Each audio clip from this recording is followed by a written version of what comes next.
무엇을 바라보고 계십니까? 라는 제목을 가지고 요한복음 강해에 계속 이어서 말씀 나누겠습니다. 제가 지난주에 결론에서 여러분 말씀을 드렸는데요, 복음이 초대교회에 이렇게 전파되는데 그 매력이 대단했습니다. 그 복음에 매료돼서 아마 이런 나방들이 막 불에 달려들듯이 막 복음 앞으로 나아갔던 그런 모습들을 보게 되죠. 여러분, 수많은 다양한 사람들이 복음을 접하고 하나님께 나아갔던 것을 알 수가 있습니다. 그 가운데는요, 몸을 파는 사람들도 있었고, 과거의 직업이 몸을 파는 사람들이었습니다. 노예들도 있었습니다. 가난한 사람, 부한 사람, 배우지 못한 사람, 아주 학자, 그 당대 학자들도 있었습니다. 수많은 사람들이 이 복음이 제공해주는 이 매력에 이끌림 받아서 복음 앞에 나아갔던 것을 알 수가 있죠. 여러분, 저는 기도하기를 지금 요한복음을 말씀을 나누면서도 마찬가지고 저희 교회가 모일 때마다 여러분과 제가 복음 앞에, 그 복음의 매력 앞에 이끌림 바 되기를 바랍니다. 여러분, 오늘 저희가 창립 18주년을 맞이했습니다. 여러분, 교회가 존재하는 이유, 우리의 교회의 사명이 영혼구원 제자훈련 세계선교 구제입니다. 여러분, 이것이 복음을 증거하기 위해서 우리가 그런 사명을 가지고 여태까지 달려왔고 앞으로도 달려갈 것입니다. 그런데 여러분과 제가 이 복음의 사람이 될 때 우리가 복음의 그런 어트랙션을 세상을 향해서 선포할 수 있는 것이에요. 그죠? 그렇기 때문에 저는 기도하기를요, 매주마다 여러분과 제가 복음 앞에 나오기를 바라요. 그리고 정말 또한 성교교회에서 드려지는 예배에 처음 오는 분들도 복음을 접할 수 있는 그런 기회들을 또 이렇게 제공해드리고 그런 은혜가 있기를 바랍니다. 오늘 본문의 이야기는 세례 요한이 소개되고 있습니다. 여러분, 세례 요한은요, 굉장히 매력적인 사람이었다고 생각이 들어요. 왜냐하면요, 그는 복음의 사람이었기 때문에 그렇습니다. 어떻게 그가 매력적인 사람을 알 수 있습니까? 라고 질문할지 모르겠지만, 여러분, 오늘 본문에 보게 되면 그를 향해서 당신이 누구입니까? 당신 누구요? 라고 질문하는 장면이 나와요. 관심이 없으면 여러분 질문하지 않습니다. 그런데 관심이 있다는 말은 매력이 있다는 이야기로 이렇게 이해할 수도 있을 거예요. 그죠? 오늘 본문이 이렇게 시작합니다. 유대 사람들이 예루살렘에서 제사장들과 레위 지파 사람들을 요한에게 보내서, 지금 예루살렘에서 지금 제사장들과 레위 지파 사람들, 종교 지도자들을 지금 요한에게 보냈습니다. 보냈던 이유가, 여기 예루살렘은 어떤 곳입니까, 여러분? 예루살렘은 그 유대인들의 본부가 있었던 곳이죠. 그래서 보냈습니다. 보내서 당신은 누구요? 라고 질문하고 있어요. 당신은 누구요? 하고 물어보게 하였다. 그때의 요한의 증언은 이러하였다. 이러한 그의 모습이 아마 남달랐기 때문에 그렇게 헤드코로에서 보냈다고 생각이 들어요. 여러분, 그는요, 세례 요한이 누구입니까? 제사장의 아들이에요. 그죠? 사가랴의 아들이었습니다. 그 당대는 제사장의 아들이 제사장이 되었거든요. 근데 평범한 제사장 같지 않았습니다. 그의 모습에서도 평범하지 않았고 그의 메시지도 평범하지 않았습니다. 한마디로 표현한다면요, 영어로 표현하면 레디컬한 그런 사람이었어요. 그냥 다른 거예요. 너무 다른 그런 모습이 있었습니다. 마태복음은 그를 그렇게 표현하죠. 요한은 낙타털 옷을 입고 허리에는 가죽띠를 띠었다. 그의 식물은 메뚜기와 들꿀이었다.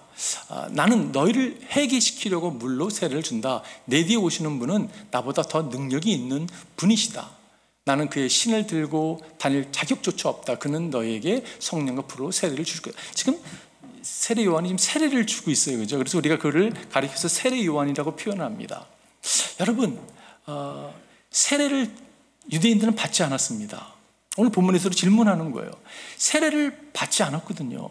누가 세례를 받을 수 있냐 하면 이방인들, 정결하지 않다고 여기는 사람들에게 여러분 세례를 줄 수 있지, 유대인은 세례를 받지 않는데 유일하게 세례를 줄 수 있는 사람이 있었습니다. 그분이 누구냐면 그리스도세요.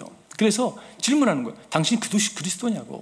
또한 율법을 수정할 수 있는 예언자들은 세례를 줄 수 있었거든요. 그래서 물어보는 겁니다. 당신 혹시 예언자냐고. 이런 질문을 하는 것을 오늘 본문에서 이렇게 발견하게 돼요. 그 질문에 세례 요한에게 답을 하죠. 그는 거절하지 않고 고백하였다. 나는 그리스도가 아니요 하고 그는 고백하였다. 그들이 다시 요한에게 물었다. 그러면 당신은 누구란 말이요? 엘리야요? 요한은 아니요 하고 대답하였다. 당신은 그 예언자요? 하고 그들이 물으니 요한은 아니요 하고 대답하였다. 여기서 잠시 여러분에게 한번 질문해 볼게요. 여러분, 요한을 이렇게 보건대 남다른 모습이 있는 거예요. 메시지에서 그렇고, 옷을 입고 다니는 모습도 그렇고, 세례를 주는 모습도 그렇는데, 여러분과 제가 복음을 접하기 위해서 여러분과 저에게 남다른 모습을 보여줬던 분들이 계십니까? 굉장히 어트랙티브하다, 저거는. 그 매력에 매료돼서 여러분 복음을 접한 분들이 계세요? 대부분 그렇습니다. 여러분, 우리가 복음을 접한 이유는요, 누군가에게 소개를 받아서 복음을 접할 확률이 굉장히 높죠. 근데 많은 경우에 그 사람의 모습이 굉장히 매력적이어서 그것 때문에 복음 앞에 나가는 것을 우리가 경험하게 돼요. 저는 제가 교회를 이렇게 가끔씩 다니던 사람이었습니다. 왜냐하면 신앙이 없었기 때문에 그렇죠. 그냥 어머니 따라서 가끔 가고 미국 와서 그냥 가끔 가는, 그런데 그 한 매력적인 형을 만나게 됐습니다. 그 동네 형이라고 얘기할 수 있는데 그분이 너무 다른 거예요. 그분은 대학생이었는데 고등학생이 내 눈에 비친 그의 모습은요, 너무 좀 이렇게 차별된 삶을 살아간다는 걸 느낌이 있었습니다. 태도가 달랐어요. 저를 대해주는 모습에서도요, 너무 다르다는 걸 느꼈습니다. 그분의 매력에 이끌렸습니다. 제가 나중에 깨닫게 됐어요. 그분이 나에게 매력적인 모습을 보였던 것은 복음 때문에 그렇구나라는 생각을 깨닫게 됐어요. 그 복음은 곧 예수 그리스도시죠. 그 복음이 이끌림 바 돼서 여러분 그리스도께 나갔던 것을 제가 부인할 수 없습니다. 지금 초대교회 복음이 증거되면서 수많은 사람들이 지금 교회로 어떻게 보면 몰려왔다라고 이야기할 수 있을 것이에요. 그런데 그들이 초대교회 성도들의 모습에 그 매력에 매료됐다는 것이에요. 그들의 모습이요, 남달랐습니다. 차별된 삶을 살았어요. 여러분, 그 당대는요, 일부 다체제를 프랙티스 하던 시절이었습니다. 많은 사람이 그냥 아내가 여럿이 있는, 근데 기독교를 딱 들어가 보니까 한 아내의 남편으로 살아가는 도덕성이 뛰어난 모습, 그리고 기독교인들은요, 굉장히 제너러스했습니다. 나누고 베푸는데 별로 없는 것 같은 사람들을 저렇게 나눌 수 있을까, 베풀 수 있을까 할 정도의 모습, 그러한 매력에 이끌려서 교회 안으로 들어왔습니다. 교회 안에 딱 들어와 보니까 깨닫게 된 게 하나 있어요. 이 사람들은 이상한 교리를 가르치네? 삶의 철학이 있네? 이런 게 아니라, 라이프스타일이 다르네? 이런 게 아니라 복음에 이끌림 바 되었다는 것이에요. 여러분, 복음이 그들을 이렇게 어추적했다는 것입니다. 곧 복음은 예수 그리스도를 말씀하고 있는 거죠. 세례 요한이 저는 굉장히 매력적인 사람이었다고 생각이 들어요. 그리고 그것이 많은 사람들을 주님께 나오게 하는 모습이었다고 생각이 듭니다. 한마디 표현하면요, 세례 요한은 매력 덩어리였다, 이렇게 말씀하고 싶어요. 우리가 지금 교회가 18주년을 맞이하면서 기도하기는 여러분과 제가 매력 덩어리가 되었으면 좋겠어요. 왜냐하면요, 이것은 우리의 사명과 교회 사명과 직접적인 연관된 것이기 때문에 그렇습니다. 여러분과 제가 매력 덩어리가 되기 위해서 세례 요한으로부터 오늘 교훈을 좀 받기를 바라요. 어떻게 세례 요한은 그렇게 매력 덩어리였는가? 그는 자신이 누군지를 명확히 알고 있었다는 거죠. 그리고 예수가 누군지를 명확히 알고 있었던 것을 알 수가 있습니다. 첫 번째는요, 나는 자기 없는 사람입니다. 그가 고백하고 있어요. 오늘 본문에 보니까 이렇게 말씀하고 있죠. 그는 내 뒤에 오시는 분이지만 그분의 신발끈을 풀 만한 자격도 없어. 여러분, 이 표현은 굉장한 선언이었습니다. 왜냐하면요, 그 당대 신을 풀고 묶고 발을 씻기고 하는 것은 노예가 하는 일이었습니다. 다른 사람이 기대할 수 있는 게 아니었거든요. 근데 지금 세례 요한이 뭐라고 선포하고 있냐면, 나는 예수님께 건져본다면 저는 노예보다도 낮은 사람입니다. 저는요, 비교할 수 있는 사람이, 저는 자격이 없습니다라고 선포하고 있는 거예요. 요즘 말로 표현하면 급이 안 됩니다. 급이. 그분과 저는 클래스가 달라요. 무슨 말씀하시는 거예요? 라고 지금 이야기하고 있는 거거든요. 여러분, 이 자격 없다는 말을 어떤 사람이 이렇게 얘기합니다. 그런 표현, 안 좋은 표현 아니냐고. 제가 자격이 없습니다 표현한다는 것은 낮은 자아성을 가진 사람이 표현이 아니겠냐고. 요즘같이 그런 낮은 자아성을 가진 사람 때문에 사회가 어려움을 겪고 있는데 그런 거 부추기는 거 아니냐고, 자기가 없다 표현하는 거 안 좋은 거 아니냐고 라고 얘기할지 모르겠어요. 여러분, 그런 의미에서의 자기가 없다는 것이 아니라, 자기가 없다는 걸 두 가지 생각할 수 있는 거예요. 첫 번째는요, 저는 저를 증오합니다. 정말 저는 저를 싫습니다. 저는 아무 자기 없습니다. 이런 모습의 모습이라면, 영어로 표현하면요, 이런 단어가 있는지 모르겠어요. self-hatefulness. 그냥 너무 자기를 증오하는 거예요. 그런 모습 있는가 하면, 지금 여기서 이야기하고 있는 자기가 없다는 표현은요, self-forgetfulness. 나를 완전히 잃어버린 거예요. forget 해버리는 거예요. 내 자신에 대해서 자유함이 찾아온 것입니다. 여러분, 복음이 이런 거거든요. 복음이 나한테 찾아오니까요, 세상과 나는 강고도 구속한 주만 보이거든요. 그럴 땐 나를 이렇게 뭐 의식할 필요가 없는 거예요. 그런 의미에서 지금 세례요한이 나는 자기 없는 사람이라고 표현하고 있다고 저는 믿습니다. C.S. 루이스가 겸손을 정의하면서 이렇게 표현을 했어요. 겸손하는 것은 나를 과대평가, 가소평가하는 것이 아니라 아예 나를 생각하지 않는 것이다. 너무 좋은 표현이라고 생각이 들어요. 여러분, 예수로 충만함을 받은 사람이었기 때문에 내가 별로 나타나는 게 중요하지 않거든요. 나를 의식하지 않는 그러한 모습의 이야기를 하는 것입니다. 자신에게 집중했다는 말은, 셀프-센터했다는 의미는 어떤 의미냐면요, 사람들의 눈을 너무 의식하는 모습이에요. 여러분, 여기서 자유하신 분 계세요? 저도 자유하지 못하고 있다고 고백하고 싶습니다. 그런데 여러분, 자유해야 되거든요. 너무 사람들의 눈을 의식한 나머지 거기에 매여 있는 모습이 우리의 모습이 될 수 있습니다. 근데 복음이라는 것은요, 그것을 뛰어넘는 능력이 있는 거거든요. 여러분, 왜 사람들이 낙심하고 좌절하는지 아세요? 여러분, 혹시 이 아침에 낙심한 가운데, 이 가운데 찾아오신 분 계십니까? 다 원인이 있잖아요, 그죠? 많은 경우에 원인이 있다면 뭐냐면요, 다른 사람과 비교하기 때문에 그렇습니다. 우리의 모습은요, 다른 사람과 비교하기 때문에, 다른 사람의 눈을 너무 의식하고 살기 때문에 그것의 스탠다드 기준에 못 미치니까, 점수가 나오지 않으니까 좌절하고 실망하고 어려워하는 모습이 있거든요. 근데 제가 말씀드리는 것이 이것입니다. 자기 없습니다 고백한다는 것은 거기에서 자유한 모습을 지금 말씀드리는 것이에요. 최근에 어느 한 청년과 대화를 하게 됐습니다. 그 청년이 자기 시스터를 소개하면서, 시스터가 한국에서 지금 시집을 가서 거기서 아이를 낳고 산다고, 미국에서 태어난 코리안 아메리칸인데, 야, 그 삶이 쉽지 않을 건데 어떻게 한국에서 아이를 키우면 살 수 있겠냐고. 근데 얘기를 하다 그런 얘기를 하더라고요. 동생이 이 한국의 교육 시스템이 좀 쉽지 않아서 늘 막 비교하고 경쟁 막 부추기고, 그래서 그게 너무 싫어서 나는 우리 아이들은 절대 이렇게 키우지 않을 거라고 이야기를 했는데, 자기도 모르게 그 시스템에 들어가 있다 보니까 계속 비교하면서 좌절하고 어려움을 겪고 있다, 그런 얘기를 하더라고요. 여러분, 그게 우리들의 모습일지 모르겠어요. 자꾸 여러분 주위를 바라보는 것입니다. 그러다 보니까 비교하게 되고요, 좌절하고 어려움을 겪을 때가 있죠. 여러분, 신앙을 갖는다는 것은 다른 사람의 눈을 의식하는 것이 아니라 하나님의 눈을 의식하고 살아가는 게 신앙이잖아요, 그죠? 내가 나를 바라보는 것조차도 여러분 자유해야 됩니다.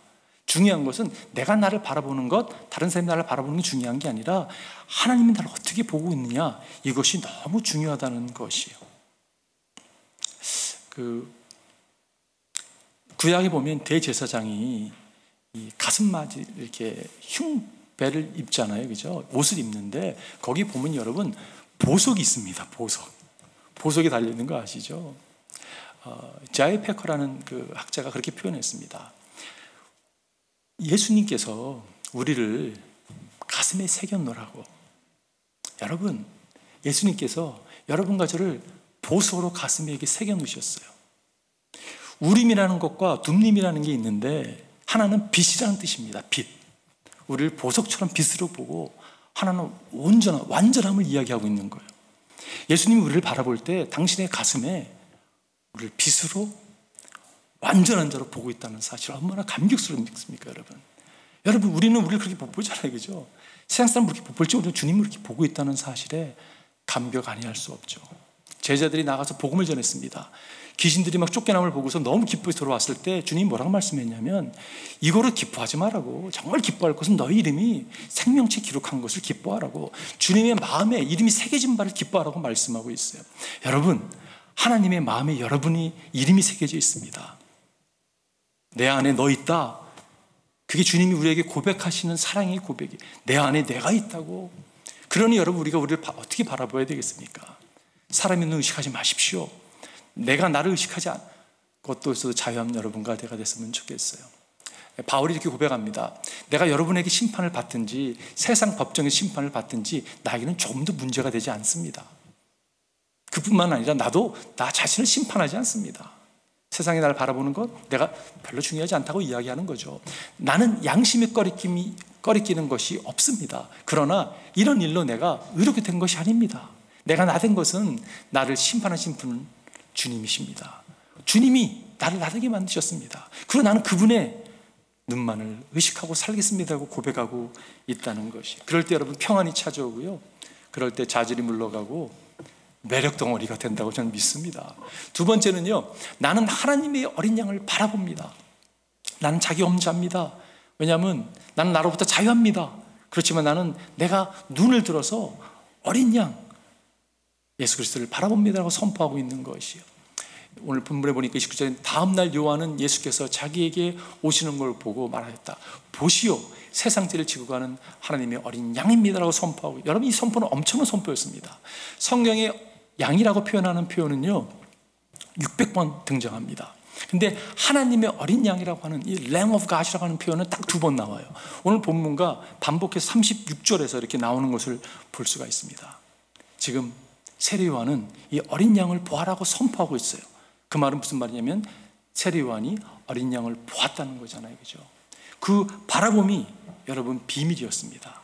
그 어린 양을 어떻게 바라봅니까, 여러분? 여러분 무엇을 보고 계세요? 어린 양을 어떻게 보고 계세요? 어린 양을 예수님은 참 좋은 선생이셔. 그분은 참 마음 평안을 주시는 분이, 여러분 그냥 좋은 레바이로 여기십니까? 선생으로 여기세요? 잘못된 바라봄입니다. 예수를 어떻게 바라봐야 되느냐면 어린 양으로 바라봐야 되는 것이에요. 어린 양이라는 의미는 대속물입니다, 여러분. 여러분과 저를 대신해서 그분이 대속물이 되신 거잖아요, 그죠? 대속물로 바라보는 것을 지금 이야기하고 있는, 이 비밀을 지금 세례 요한은 깨닫게 됐습니다. 선포하고 있는 거예요. 어린 양을 바라보십시오. 어린 양을 바라보십시오. 아브라함에게 하나님께서 약속하신 아들을 허락하잖아요, 그죠? 얼마나 그 아들이 귀했겠습니까? 이삭을 안고서 너무 정말 기적적인 아들이 태어났는데 하나님께서 그 아들을 제사로 바치라고 하는 것입니다. 여러분 이해가 됐겠어요? 이해가 안 되실 것 같아요. 그리고 지금 아들을 데리고 지금 모래산으로 가는 길에 그 발걸음이 얼마나 무거웠을까라는 생각을 하게 됩니다. 이삭이 묻습니다. 아버지, 지금 불과 장작은 내가 눈에 보이는데 어린 양이 어디 있습니까? 아브라함이 바로 너야! 이렇게 얘기할 수 없잖아요, 그죠? 얼마나 부담스럽겠습니까? 근데 그가 창세기는 이렇게 말씀하고 있어요. 아브라함이 대답하였다. 애야, 번제로 바칠 어린 양은 하나님이 손수 마련해 주실 것이다. 두 사람이 함께 걸었다. 하나님께 손수 마련해 줄 거라고 이야기하고 있어요. 어린 양을 선포하고 있습니다. 여러분 성경에는 수많은 어린 양에 대한 이야기가 나와요, 그죠? 근데 종교주의자들이 이걸 깨닫지 못했습니다. 여러분 출애굽 사건의 10번째 재앙이 양의 피를 문설주에 발라가지고 죽음의 천사가 패스오버한 거 유월한 모든 집안은 살았습니다. 그렇죠? 그런 이야기가 성경에 얼마나 많이 선포되는지 몰라요. 근데 지도자들이 깨닫지 못했다는 것이에요. 고난의 메시아, 우리가 잘 아는 이사야 53장에서도 이야기하고 있죠. 그러나 그가 찔린 것은 우리의 허물 때문이고 그가 상처를 받은 것은 우리의 약함 때문이다. 그가 징계를 받음으로써 우리가 평화를 누리고 그가 매를 맞음으로써 우리는 병이 나았다. 우리는 모두 양처럼 길을 잃고 각기 제 길로 흩어졌으나 주님께서 우리의 모두의 죄악을 그에게 지우셨다. 그는 굴욕을 당하고 고문을 당하였으나 아무 말도 하지 않았다. 마치 도살장으로 끌려가는 어린 양처럼, 마치 털 깎는 사람 앞에서 잠잠한 암양처럼 끌려가기만 할 뿐 아무 말도 하지 않았다. 여러분, 양을 잡는 거 보신 분 계실 거예요. 선교지에서 한번 양을 잡는 걸 보았는데, 양이 뭐 문다든지 도망한다든지 그냥 가만히 죽음을 맞이합니다. 받아들입니다. 예수 그리스도가 그런 모습으로 여러분, 우리의 산 제물이 되셨어요. 대속물이 되셨습니다. 겟세마네 동산에서 예수님이 기도를 하시는데, 기도하다가 내려와 보니까 제자들이 다 자고 있었습니다. 저라면, 뭐 비교하면 이상하시지만 말이 안 되는 거지만, 저라면요, 하나님께 기도할 거예요. 하나님, 제가 꼭 이런 사람들을 위해서, 이런 제자를 위해서 죽어야 되겠습니까? 아니, 자기 지금 선생이 죽게 생겼는데 뭐 잠이나 자고 있고 늘 불평이나 하고 있고. 저라면 그럴지 모르겠지만 주님이 뭐라고 말씀하십니까? 내 뜻대로 마옵시고 아버지 뜻대로 행해 주십시오. 내가 어린 양이 되겠습니다. 내가 어린 양이 되겠습니다. 내가 어린 양이 되겠습니다. 주님이 이렇게 선포하셨다는 것이에요. 내 중심에서 하나님의 중심으로 옮겨져가는 나는 아무것도 아닙니다. 예수님 한 분만이면 충분합니다. 그러므로 내가 그분만을 바라보겠습니다 라고 고백하는 여러분과 제가 될 때 우리가 여러분 매력 덩어리가 될 줄 믿습니다. 마지막 세 번째는요, 하나님의 어린 양을 바라보며 가져다주는 인격. 여러분과 제가 하나님을 바라볼 때, 어린 양을 바라볼 때 우리에게 허락되는 열매들이 있습니다. 그래서 성령의 열매라고 말씀할 수 있겠죠. 그러한 축복이 있겠죠. 그게 성품이 될 수가 있고 인격이 될 수 있는 것을 보게 됩니다. 오늘 본문에 보니까 내가 전에 말하기를 내 뒤에 한 분이 오실 터인데 그분은 나보다 먼저 계시기에 나보다 앞서신 분이십니다 한 적이 있습니다. 그것은 이분을 두고 한 말입니다. 나도 이분을 알지 못했습니다. 세례요한도 이분을 알지 못했다고 말씀하고 있는 거예요. 내가 와서 물로 세례를 주는 것은 이분을 이스라엘에게 알리려고 하는 것입니다. 여러분, 우리도 주를 몰랐잖아요, 그죠? 지금 세례 요한이 예수를 몰랐지만 알아보게 됐습니다. 그분을 바라보게 됐습니다.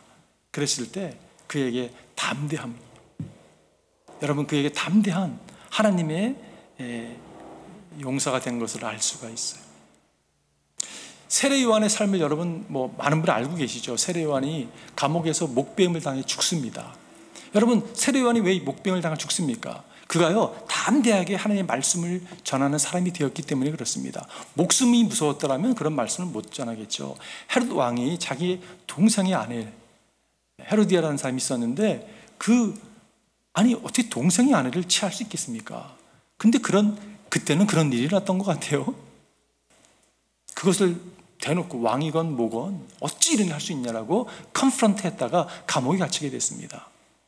지금 헤롯 왕 생일날 헤로디아의 그 딸이 춤을 춥니다. 그 춤추는 걸 너무 기뻐가지고 왕이 약속을 합니다. 원하는 건 모든 걸 얘기만 하라고, 다 주겠노라라고. 그랬을 때 모녀가 짜고서 요한의 목을 원한다고. 그래서 여러분, 목배임을 당해서 죽습니다. 아니, 이런 죽음이 어디 있어요, 그죠? 너무 속상하잖아요, 그죠? 그렇습니까, 여러분? 아닙니다. 제가 말씀 묵상 무슨 생각이 들었냐면요, 여러분, 신앙이라는 것은 죽음을 뛰어넘는 담대함이잖아요, 그죠? 여러분, 신앙이라는 게 아니 죽으려고 그러는데 갑자기 죽음이 너무 무서워가지고 벌벌 떨면서 나 못 죽겠어요 이렇게 나갈 수 없잖아요, 그죠? 여러분, 다 죽습니다. 근데 여러분과 제가 신앙을 갖는다는 것은 그리스도를 바라봄으로 주님께서 주시는 인격이라는 것은 뭐냐면 담대함이거든요. 담대함으로 죽음을 맞이하는 자리에 여러분과 제가 나아가기를 바라요. 제가 18주년 이 창의 예배를 생각하면서 제 마음이 찾아왔던 생각이 무슨 생각이냐면요, 여러분 죄송합니다, 우리 가운데 젊으신 분들께 계세요. 근데 여러분과 제가 머지 않은 거예요. 주님 뵐 날이 머지 않은 거예요. 여러분 동의하세요? 아직도 부인하고 계십니까? 받아들이셔야 돼요, 여러분. 근데 그게 여러분 기쁘게 마을칭이 날 수 있는 주님이 우리에게 주시는 소망 아닙니까, 여러분? 이게 있고 천국을 맞이해야죠. 두렵고 떨리는 가운데 가서는 안 되죠. 정말 죽음을 뛰어넘을 수 있는 그런 능력이 모든 성도님, 저를 포함한 모든 성도님에게 임하기를 바랍니다. 그게 주를 바라봄으로 얻는 축복이라고 저는 믿습니다. 제가 인격을 생각하면서 그런 생각이 많이 들어요. 저는 기도하기를 우리 성도님들 가운데 저를 포함해서 조금 이렇게 만나면 좋은 친구 같은, 만나면 그냥 좋은 거예요. 그리고요, 그 사람 앞에서 뭐 이렇게 펄품할 필요도 없고, 나를 저 사람이 비판하거나 판단하지 않는 걸 알기 때문에 그냥 편한 관계. 제가 그런 관계를 생각하면 저희 어머님이 생각나기도 하고 저 할머님이 생각납니다. 할머니 같은 분들 그냥 오면요, 그러니까 이 손자 중심이에요. 밥 먹었냐고, 밥을 자꾸 먹으라고 하시고, 잠 잤냐고 자꾸 잠을 자라고 하시고, 그런 거 있잖아요. 당신 중심이 아니라 아더 센터 되어 있는 모습이에요. 무슨 뭐 그분 앞에서 무슨 뭐 이렇게 펄품할 것도 필요 없고, 너무 그냥 무방비 상태로 편하게 나아갈 수 있는 그런 사람들이 됐으면 좋겠습니다. 그런데 그런 사람들은요, 어떤 사람들이냐면요, 성령이 충만한 사람들이에요. 무슨 말이냐면 자신으로 충만하면요 그렇게 못하죠. 자신으로 충만한 사람은 자기의 의견을 계속 이야기를 합니다. 그래서 불편하게 할 수 있어요. 여러분 그런 분 있지 않습니까? 만나서 그냥 대화를 하는데 뭔가 불편한 거예요. 이야기를 많이 하시는데 맞는 것 같기도 하면서도 좀 불편한, 자신이 이야기를 하고 있다면 불편하겠죠.